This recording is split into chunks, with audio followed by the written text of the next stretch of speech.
Bismillahirrahmanirrahim. Assalamualaikum warahmatullahi wabarakatuh. Perkenalkan, nama saya Rizka Amalia, NIM D1A1211056 dari jurusan Agribisnis kelas B. Baik, di sini saya akan menjelaskan materi pertemuan 4, yaitu dinamika dan tantangan integrasi nasional. Nah, integrasi nasional berasal dari dua kata, yaitu integrasi dan nasional.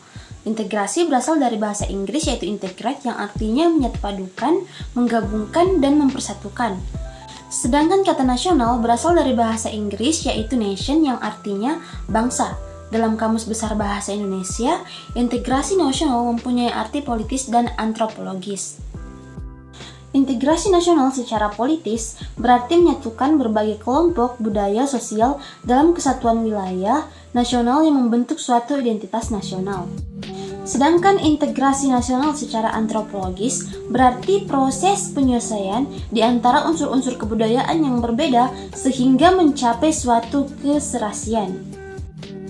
Selanjutnya, syarat-syarat terjadinya integrasi nasional. Yang pertama, anggota-anggota masyarakat merasa bahwa mereka berhasil saling mengisi kebutuhan-kebutuhan antara satu dengan yang lainnya. Yang kedua, terciptanya kesepakatan bersama mengenai norma-norma dan nilai-nilai sosial yang dilestarikan dan dijadikan sebagai pedoman. Dan yang terakhir, norma-norma dan nilai-nilai sosial yang dijadikan aturan buku dalam melangsungkan proses integrasi nasional. Selanjutnya, faktor pendukung tercapainya integrasi nasional. Yang pertama, adanya rasa senasib dan seperjuangan yang diakibatkan oleh faktor sejarah. Yang kedua, adanya ideologi nasional yang tercermin dalam simbol negara, yaitu Garuda, Pancasila, dan semboyan Bhinneka Tunggal Ika. Yang ketiga, adanya tekad serta keinginan untuk bersatu di kalangan bangsa Indonesia seperti yang dinyatakan dalam Sumpah Pemuda. Yang terakhir, adanya ancaman dari luar yang menyebabkan munculnya semangat nasionalisme di kalangan bangsa Indonesia. Kemudian, faktor pendukung integrasi nasional, yaitu penggunaan bahasa Indonesia, adanya semangat persatuan dan kesatuan dalam bangsa, bahasa, dan tanah air Indonesia. Adanya kepribadian dan pandangan hidup kebangsaan yang sama, yaitu Pancasila. Adanya jiwa yang semangat gotong royong, solidaritas, dan toleransi keagamaan yang kuat, serta adanya rasa senasib. Selanjutnya, faktor penghambat integrasi nasional, yaitu kurangnya penghargaan terhadap memajukan yang bersifat heterogen. Yang kedua, kurangnya toleransi antar golongan. Yang ketiga, kurangnya kesadaran dari masyarakat Indonesia terhadap ancaman dan gangguan dari luar. Dan yang terakhir, adanya ketidakpuasan terhadap ketimpangan dan ketidakmerdekaan hasil-hasil pembangunan.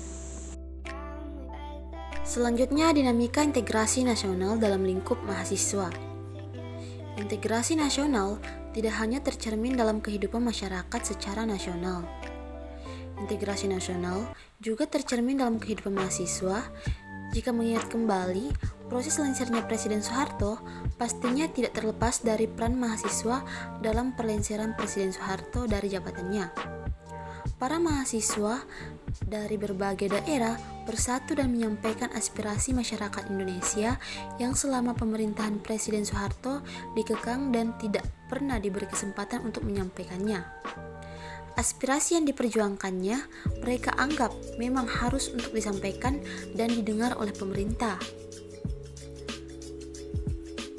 Mereka bersama-sama melakukan demonstrasi, mereka bersatu menjadi satu dengan satu tujuan, yaitu melengsarkan kedudukan Presiden Soeharto yang dianggap banyak sekali kecacatan dan sangat-sangat dekat dengan KKN serta tidak pro rakyat. Dalam penyampaian aspirasi tersebut, para mahasiswa tidak memikirkan lagi dari mana mereka berasal, dengan siapa mereka bekerja sama, tetapi yang terpenting bagi mereka adalah bagaimana caranya menyampaikan aspirasi rakyat dan melepaskan rakyat dari belenggu pemerintahan Soeharto. Selanjutnya, tantangan integrasi nasional. Tantangan militer. Tantangan militer ini bisa berupa ancaman militer, yaitu ancaman yang bisa menggunakan kekuatan bersenjata dan terorganisasi yang nilai mempunyai kemampuan membahayakan kedaulatan negara, keutuhan wilayah, dan keselamatan segenap bangsa. Salah satunya agresi, pelanggaran wilayah, pemberontakan bersenjata, sabotase, spionase, aksi teror bersenjata, dan ancaman keamanan laut dan udara. Selanjutnya, tantangan non-militer. Tantangan non-militer pada hakikatnya berupa ancaman yang menggunakan faktor-faktor non-militer yang nilainya memiliki kemampuan yang membahayakan, salah satunya disebabkan oleh pengaruh negatif oleh globalisasi. Globalisasi yang menghilangkan sekat atau batas pergaulan antar bangsa secara disadari maupun tidak disadari memberikan dampak negatif yang kemudian dapat menjadi ancaman bagi keutuhan bangsa.